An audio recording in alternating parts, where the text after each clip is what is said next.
Pengadilan Negeri PN Cirebon menggelar sidang peninjauan kembali PK 6 terpidana di tempat kejadian perkara TKP pada kasus pembunuhan Vina dan Eki. Jumat tanggal 27 September tahun 2024. Selain dihadiri oleh kuasa hukum dari ke-6 terpidana dan majelis hakim, terlihat pula jaksa dari Kejari Kota Cirebon hadir dalam pengecekan lokasi tersebut.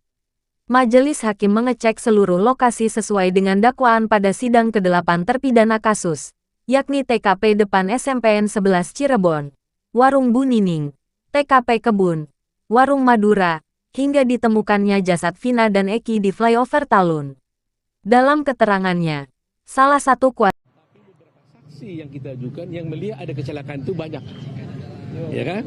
Jadi kita nanti akan jelaskan, saksi itu kan menjelaskan, saya duduk di sini, berdiri di sini, melihat ada kecelakaan, motornya kayak apa, bagaimana si Egy-nya membawa motornya, jam berapa, dan sebagainya. Sehingga dengan pengajuan kita ini, maka terbuktilah bahwa apa yang diputuskan oleh hakim ini sebenarnya tidak tepat. Gitu loh. Itu gunanya. Nah, kalau selama ini kan hanya bayangan saja, ya kan? Tidak visual langsung dilihat. Contoh umpamanya seperti kemarin itu ada persoalan berapa jauh sebenarnya dari tempat ini sekarang kita berdiri ini, yang tempat katanya di sini adalah tempat mulainya lempar-lemparan, ya kan, ada orang lewat lempar-lemparan batu, kemudian setelah itu dikejar dari sini sampai ke flyover, ya kan, sampai di flyover dipukul, kemudian dibawa mayatnya, dibawa orangnya ke tempat sini depan, ya kan. Kemudian di situ katanya dibunuh, setelah dibunuh dibawa lagi ke flyover. Nah, dengan melihat kejadian ini kan kita bisa melihat, kan hakim pasti melihat. Mungkin nggak seperti itu, berapa jauh. Nah, kemarin ada saksi mengatakan berapa jauhnya, ada yang mengatakan 100 meter. Padahal orang mengatakan nggak bisa 1 kilometer. Nanti kita lihat benar 100 meter. Nah, ketika itu kita tanya, kenapa kau bilang 100 meter? Oh iya, karena saya naik motor, jadi saya pikir itu 100 meter. Nah, kalau itu kan bisa keliru kan, tapi dengan adanya pemeriksaan setempat ini, semua itu menjadi faktual gitu. Ya kan? Nanti saksi-saksi juga dihadirkan? Saksi-saksi akan datang nanti, akan kita tanya, kamu berdiri di mana? Kapan kamu lihat di mana? Itu posisinya nanti kita lihat. Gitu. Semua saksi-saksi yang kita hadirkan dulu itu akan hadir di sini. Yang tidak hadir terpidana. Terpidana di sana. Pemohon namanya ya. Pemohon itu Aib juga Pak nanti Pak. Ya Aib kan nggak muncul. Makanya justru dengan kesaksian yang kita sampaikan ini sekaligus itu membuktikan bahwa apa kesaksian yang lain itu adalah tidak benar. Dede umpamanya, Dede kan melihat apakah dia betul ada di situ pada jam itu. Nanti kan Dede bercerita, saya tidak ada di situ, umpamanya kan. Loh, kenapa lu ngomong dulu Bu ada di situ? Ya itulah sebenarnya itu nggak benar. Nah kan akhirnya kan gitu. Ya kan, jadi ada dulu yang sumber perkara ini kan ada 3 soal kan. Ada kesaksian daripada Dede, ada kesaksian daripada si Aib, ada kesaksian satu lagi si Liga Bar, ya kan? Nah, 2 ini kan mengatakan dulu memang mereka lihat ada kejadian lempar-melempar, tapi kemudian sekarang mengatakan itu bohong dia.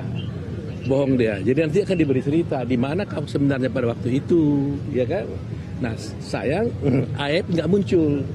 Nah, jadi dengan demikian dari semua peristiwa kejadian ini dapatlah kita simpulkan bahwa tidak ada seorang saksi pun yang melihat adanya peristiwa pembunuhan. Ya, lempar-lemparan batu justru Dede yang dulu mengaku dan juga si Akbar ternyata mengatakan itu tidak benar.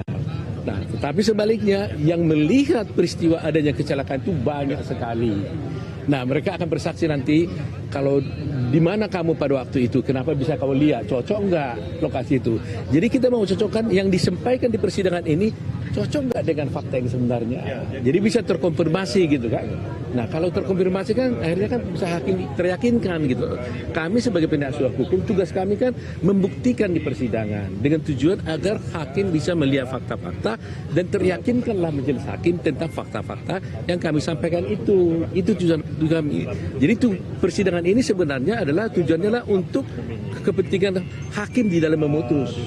Ya, meskipun yang memutuskan nanti hakim Mahkamah Agung, tapi hakim ini, majelis hakim yang mulia yang bertiga ini adalah mencatat dan memberikan pendapat ke Mahkamah Agung setelah dia periksa setempat apa pendapat dia, itu nanti kepada beliau. Nah, itulah tujuan daripada dilakukannya pemeriksaan setempat ini. Pak, tadi kan AIP menyebutkan bahwa melihat dengan jarak 150 meter.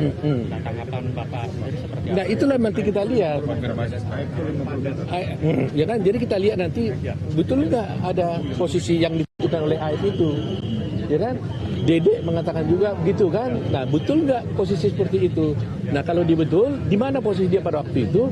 Maka kita lihat nanti orang berkebutuhan kelihatan nggak dalam jam 10 malam.